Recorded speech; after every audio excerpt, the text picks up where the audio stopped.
Om Swastiastu, perkenalkan saya Madisa Fitra Kusuma Dewi, dokter muda di bagian anestesi Universitas Udayana RSUP Sanglah, dan kali ini akan membawakan materi tentang CPR Guidelines berdasarkan American Heart Association tahun 2015. Untuk pertama-tama, dari guideline ini tersebut disebutkan basic life support, yang dimana terdiri dari resusitasi kardiopulmoner, dan jika tersedia, bagaimana untuk menggunakan defibrilasi menggunakan defibrilator eksternal otomatis atau AED.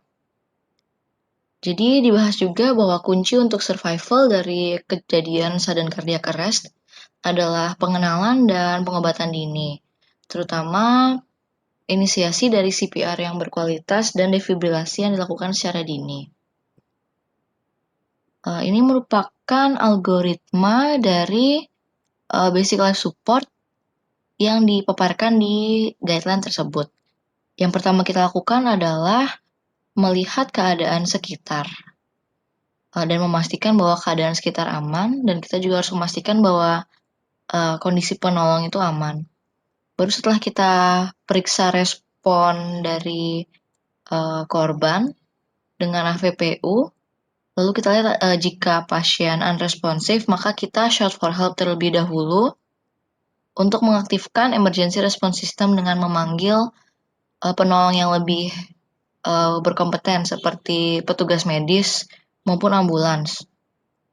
Lalu sebagai penolong pertama kita melihat, kita assess ABC, yaitu kita lihat breathing-nya apakah ada seperti gasping atau tidak ada sama sekali. Dan kita dengan berbarengan kita lihat nadi pasien dalam 10 detik atau kurang. Jika pasien nafasnya normal dan memiliki nadi yang adekuat, maka kita monitor kondisi pasien hingga penolong medis datang. Jika tidak ada nafas yang adekuat, namun nadinya baik, maka kita berikan rescue breathing, yaitu satu kali pemberian nafas setiap 5-6 detik untuk memberikan 10 hingga 12 nafas bantuan dalam 1 menit. Lalu jika tidak ada nadi, tidak ada nafas maupun nafas gasping, maka dimulai kompresi dada, yaitu CPR, dengan siklus 30 kompresi dan 2 nafas. Dan jika ada AED, maka dipasang AED secara cepat. Lalu setelah itu, AED akan menilai ritme dari jantung pasien, apakah ritmenya dapat diberikan shock atau tidak. Jika AED membaca ritmenya sebagai non-shockable, maka kita lanjutkan CPR selama 2 menit hingga AED-nya melakukan rhythm check-nya lagi, atau hingga penolong kelelahan, tenaga medis yang lebih advance sudah datang. Selanjutnya ini merupakan revisi terbaru dari guideline AH tersebut, terutama untuk pasien-pasien COVID. Di mana pada kasus pertama, yaitu verification safety itu yang di lingkungan dan penolong, harus dipastikan bahwa penolong sudah menggunakan personal protective equipment atau alat pelindung diri yang adekuat sesuai guideline lokal yang berlaku. Dan juga personel untuk melakukan resusitasi harus dibatasi. Selanjutnya yang berbeda, selanjutnya ada di rescue breathing ketika pasien tidak ada nafas tapi ada nadi.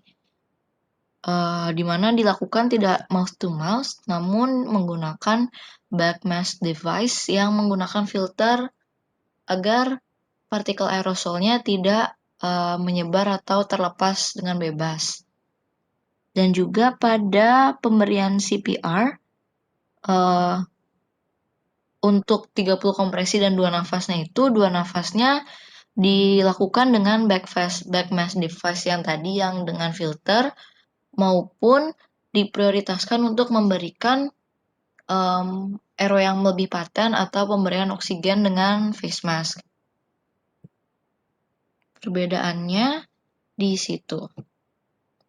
Lalu di guideline ini juga dibahas bahwa ada yang dinamakan dengan excellent chest compression atau RJP yang berkualitas, di mana kompresi dadanya yang sebelumnya dibilang di atas 100, sekarang dibilang batas atasnya itu 120. Sehingga kompresi dadanya itu 100 hingga 120 kompresi per menit. Lalu kedalaman kompresinya itu juga dibatasi hingga 6 cm atau 2,5 inci. Jadi di guideline 2015 dibilang kedalamannya itu 5 cm hingga 6 cm. Dimana sebelumnya di tahun 2010 slogannya itu push hard and push fast. Namun di tahun 2015 itu direvisi dengan push fast-nya itu dibatasi hingga 120 dan push hard-nya sehingga 6 cm. Lalu dikatakan juga diberikan complete chest recoil setelah setiap kompresi yang kita lakukan, di mana dadanya dibiarkan mengembang sepenuhnya dan juga meminimalkan interupsi selama dilakukannya RJP. Selanjutnya pemberian ventilasi. Ventilasi yang diberikan kepada pasien itu 2 ventilasi setiap 30 kompresi. Dan juga pemberian step ventilasi itu tidak lebih dari 1 detik, agar menghindari ventilasi yang berlebihan maupun dari laju ataupun volume.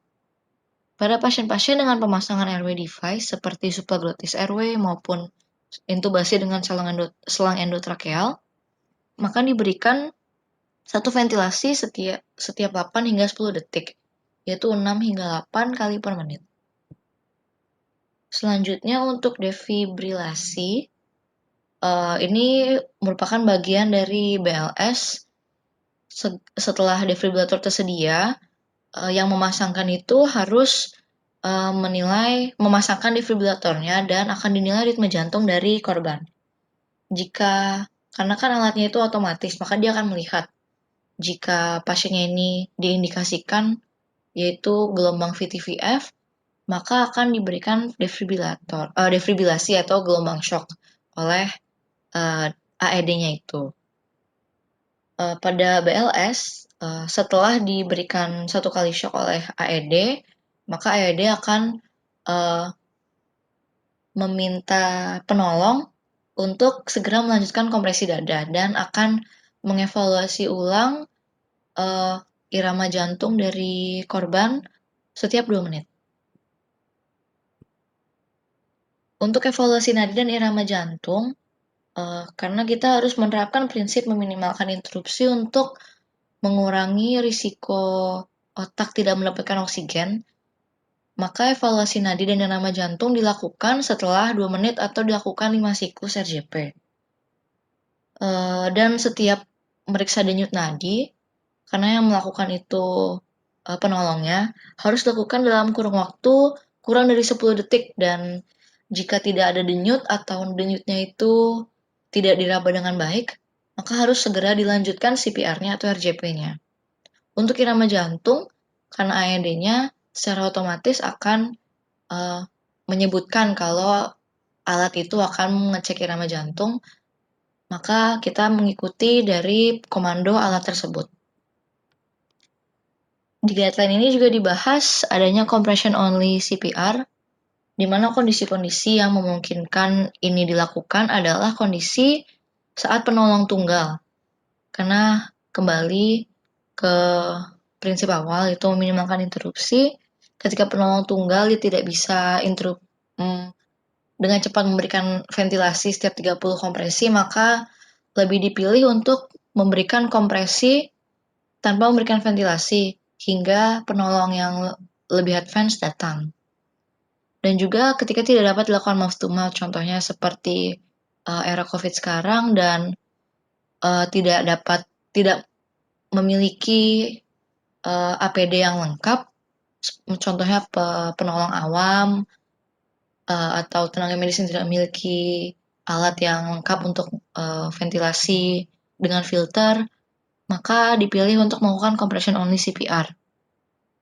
Dan juga penolong awam yang mungkin tidak mengerti cara memasangkan AED maupun memeriksa nadi, maka dipilih untuk memberikan compression only hingga nantinya penolong yang lebih advance datang dan membantu untuk CPR yang lebih berkualitas. Namun pada kasus-kasus pediatri maupun kasus non-kardiak origin seperti hampir tenggelam, CPR itu tidak dianjurkan karena pada anak-anak itu titik utama dari resusitasi adalah pemberian oksigenasi dan contohnya pada pasien hampir tenggelam, kompresi dada dan pemberian nafas itu penting, sama-sama penting. Sekian pemaparan tentang guideline BLS dan CPR dari AHA 2015. Terima kasih atas perhatiannya dan saya ucapkan mantra Panganjali Umat, Om Santi Santi Santi Om.